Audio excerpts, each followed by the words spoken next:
Doing well. आज हम लोग बात करेंगे सेक्शन 204 आईपीसी के बारे में। सेक्शन 204 आईपीसी हमें डिस्ट्रक्शन ऑफ एविडेंस के बारे में बताता है कि अगर कोई इंसान किसी एविडेंस का डिस्ट्रक्शन करता है, उसे पूरी तरीके से डिस्ट्रॉय कर देता है, खत्म कर देता है, तो ऐसे इंसान को क्या सजा मिलेगी वो बताता है सेक्शन 204 आईपीसी। सबसे पहले हम लोग हेडिंग पढ़ते हैं, डिस्ट्रक्शन ऑफ डॉक्यूमेंट और electronic record to prevent its production as evidence. किसी भी डॉक्यूमेंट या फिर किसी इलेक्ट्रॉनिक रिकॉर्ड को, जैसे मान लो चैट्स डिलीट कर देना, व्हाट्सएप की चैट्स डिलीट कर देना, कोई डॉक्यूमेंट को डिस्ट्रॉय कर देना, जला देना, क्यों करना ये सारी चीजें, किस इंटेंशन से, ताकि वो एज एन एविडेंस कोर्ट में प्रोड्यूस ना हो सके।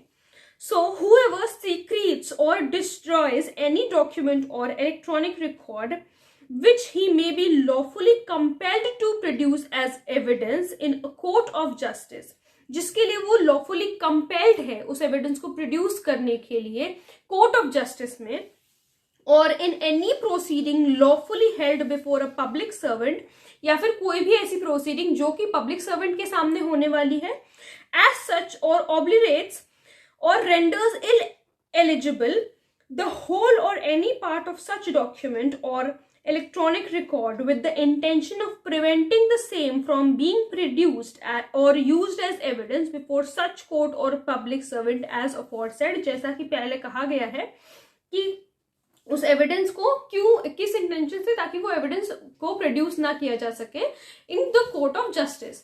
ठीक है,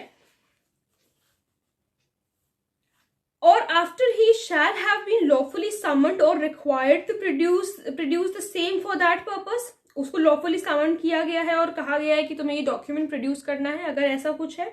shall be punished with imprisonment of either description for a term which may extend to 2 years। तो ऐसे इंसान को 2 साल तक की सजा मिलेगी, और विद फाइन या फिर फाइन, या फिर दोनों चीजें, 2 साल तक की सजा भी और फाइन भी। ठीक है, तो आई होप आप लोगों को ये वाला सेक्शन भी अच्छी तरीके से समझ में आया होगा। अगर कोई प्रॉब्लम है तो please let me know in the comment section, और अगर आप लोग किसी टॉपिक पे वीडियो देखना चाहते हैं तो वो भी प्लीज मुझे जरूर बताइएगा। Thank you so much.